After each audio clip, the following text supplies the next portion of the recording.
नमस्कार। चलिए आज एक बहुत ही दिलचस्प मेडिकल मिस्ट्री सुलझाते हैं। सोचिए हम डॉक्टर्स हैं और हमारे सामने हैं कुछ केस फाइल्स। ये केस फाइल्स हमें सीधे दिमाग के कमांड सेंटर में ले जाएंगी। हम देखेंगे कि कैसे दिमाग का हर एक हिस्सा अपनी एक खास भूमिका निभाता है। तो तैयार हैं? चलिए शुरू करते हैं। तो सबसे बड़ा सवाल, क्या होता है जब दिमाग के इस कमांड सेंटर का कोई एक हिस्सा बस चुप हो जाए, काम करना बंद कर दे? ये कोई थ्योरी वाला सवाल नहीं है, नहीं, ये उन असल मेडिकल पहेलियों की जड़ है जिन्हें आज हम एक एक करके सुलझाने वाले हैं। ठीक है, तो ये कमांड सेंटर आखिर है क्या? देखिए, हमारे दिमाग का जो सबसे बड़ा हिस्सा है उसे कहते हैं सेरेब्रम। और इसे आप एक बड़ी कंपनी की तरह समझ सकते हैं जिसके 4 मेन डिपार्टमेंट्स हैं। इन डिपार्टमेंट्स को हम कहते हैं लोब्स। और कमाल की बात यह है कि हर लोब का अपना एकदम खास काम है, एक स्पेशल जिम्मेदारी। तो ये रहे हमारे 4 डिपार्टमेंट्स, फ्रंटल, पैराइटल, टेम्पोरल और ऑसिपिटल। अब इन्हें लाइन से याद रखने का एक सिंपल सा तरीका है, FPTO। बस आज हम इन्हीं चारों डिपार्टमेंट्स का एक टूर करेंगे और देखेंगे कि जब इनमें से कोई एक भी गड़बड़ करता है तो आखिर होता क्या है। तो चलिए पहली केस फाइल उठाते हैं, पेशेंट ए। अब हमें मेडिकल जासूस बनना है, इनके लक्षणों को ध्यान से देखना है और पता लगाना है कि आखिर प्रॉब्लम कहाँ है। पेशेंट ए के लक्षणों पर गौर कीजिए।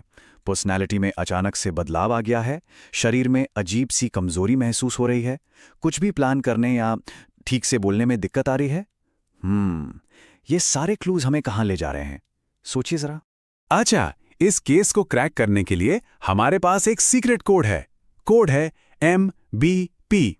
अब देखिए ये कैसे फिट बैठता है। M मतलब मोटर फंक्शन, जो सीधा सीधा मोटर कमजोरी से जुड़ता है। B मतलब बिहेवियर यानी व्यवहार, और पेशेंट की पर्सनैलिटी तो बदली ही है। और P मतलब प्लानिंग, और उन्हें प्लान बनाने में मुश्किल हो रही है। देखा, सारे डॉट्स कनेक्ट हो गए। तो लीजिए, हमारा डायग्नोसिस कंफर्म है। मरीज ए के सारे लक्षण साफ साफ फ्रंटल लोब की तरफ इशारा कर रहे हैं। पहली पहेली सुलझ गई। बहुत बढ़िया।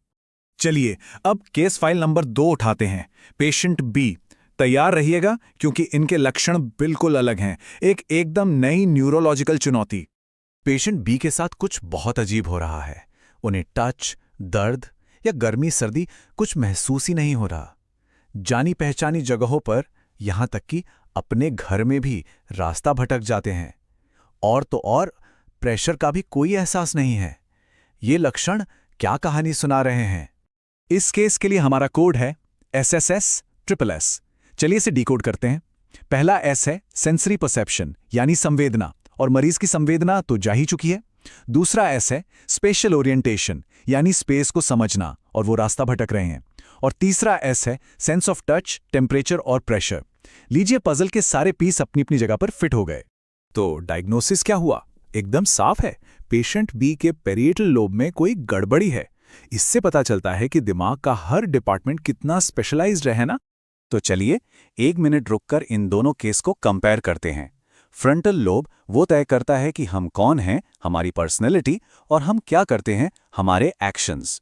दूसरी तरफ पेरियाइटल लोब तय करता है कि हम क्या महसूस करते हैं, हमारी सेंसेशंस, और हम कहाँ हैं, स्पेस में हमारी जगह।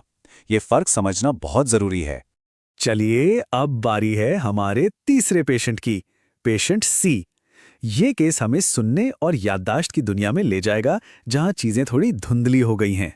पेशेंट सी की दुनिया में आवाजें और यादें मानो खो सी गई हैं। कोई कुछ बोलता है तो समझ नहीं आता, अभी अभी क्या हुआ वो भी याद नहीं रहता, और फोन की घंटी जैसी जानी पहचानी आवाजें भी अब अजनबी लगती हैं। तो इस मिस्ट्री को सॉल्व करने का कोड क्या है? ये है HMA। H मतलब हियरिंग यानी सुनना और समझना, M मतलब मेमोरी यानी याददाश्त, और A मतलब ऑडिटरी परसेप्शन यानी आवाजों को पहचानना। पेशेंट सी के सारे लक्षण इन तीनों से बिल्कुल मैच करते हैं, और इसी के साथ डायग्नोसिस एकदम क्रिस्टल क्लियर है। पेशेंट सी के टेम्पोरल लोब में प्रॉब्लम है। यही वो जगह है जो उनकी सुनने और याद रखने की दिक्कतों की वजह है। और अब हम आ गए हैं अपने इस मेडिकल टूर के आखिरी स्टॉप पर। यह है केस फाइल डी, और ये केस पूरी तरह से हमारी देखने की शक्ति यानी विजन से जुड़ा है। पेशेंट डी के लिए दुनिया वैसी नहीं रही जैसी दिखती थी। उनकी नज़र में कुछ ब्लाइंड स्पॉट्स आ गए हैं, जैसे तस्वीर का कोई हिस्सा गायब हो। देखने में कई तरह की दिक्कतें हैं, मतलब वो जो देख रहे हैं उनका दिमाग उसे सही से प्रोसेस नहीं कर पा रहा है। सारे सुराग एक ही दिशा में जा रहे हैं। इस केस का कोड तो सबसे आसान है, बस एक लेटर वी फॉर विजन, क्योंकि ऑसिपिटल लोब का एक ही बॉस लेवल का काम है, देखना, विजुअल इंफॉर्मेशन को प्रोसेस करना, और पेशेंट डी के सारे लक्षण सीधे सीधे इसी से जुड़े हैं। तो हमारा फाइनल डायग्नोसिस भी आ गया। प्रॉब्लम ऑसिपिटल लोब में है, और इसी के साथ हमारे दिमाग के इन 4 खास डिपार्टमेंट्स का ये टूर पूरा हुआ। तो अब तक हमने अलग अलग केस तो देख लिए, अब चलिए एक स्टेप पीछे लेते हैं और इस पूरे सिस्टम को, दिमाग के शानदार डिजाइन को एक साथ देखते हैं। ये देखिए, इस समरी में सब कुछ एक जगह पर है। फ्रंटल लोब है एक्शन और पर्सनालिटी का बॉस, पैराइटल लोब सेंसेशन का इंचार्ज है, टेम्पोरल लोब सुनने और याद रखने का काम देखता है, और ऑसिपिटल वो है विजन का हेड। और हमारे वो सीक्रेट कोड्स याद हैं, MBP, SSS, HMA और V। इनके साथ ये सब याद रखना कितना आसान हो जाता है। तो सबसे बड़ा टेक अवे क्या है? यही कि दिमाग का हर डिपार्टमेंट अपने काम में स्पेशलिस्ट तो है, लेकिन कोई भी अकेले काम नहीं करता। ये सब मिलकर एक टीम की तरह काम करते हैं। हमारी असलियत, हमारा हर अनुभव, वो इन चारों के एक साथ मिलकर बनाए गए एक खूबसूरत ऑर्केस्ट्रा की तरह हैं। तो आखिर में मैं एक सवाल के साथ इस बात को खत्म करना चाहूंगा। जरा सोचिए, अगर हमारे दिमाग का हर हिस्सा हमारी हकीकत का एक एक टुकड़ा संभालता है, तो फिर हम खुद, हमारी पहचान, हमारा स्व, उसका कितना हिस्सा किस टुकड़े में है? ये एक बहुत गहरा सवाल है ना? इस दिलचस्प सफर में मेरे साथ शामिल होने के लिए बहुत बहुत शुक्रिया।